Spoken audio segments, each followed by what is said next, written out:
Hi guys, Chris here with Super Savvy Travelers. Hey, today is my birthday.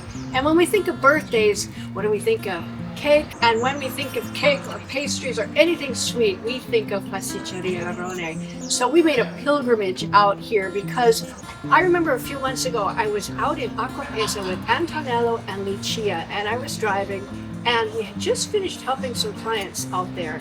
And all of a sudden, Lucia pops up from between the front seats and goes, "We gotta have cake, we gotta have cake." And when Lucia wants cake, you have to have cake.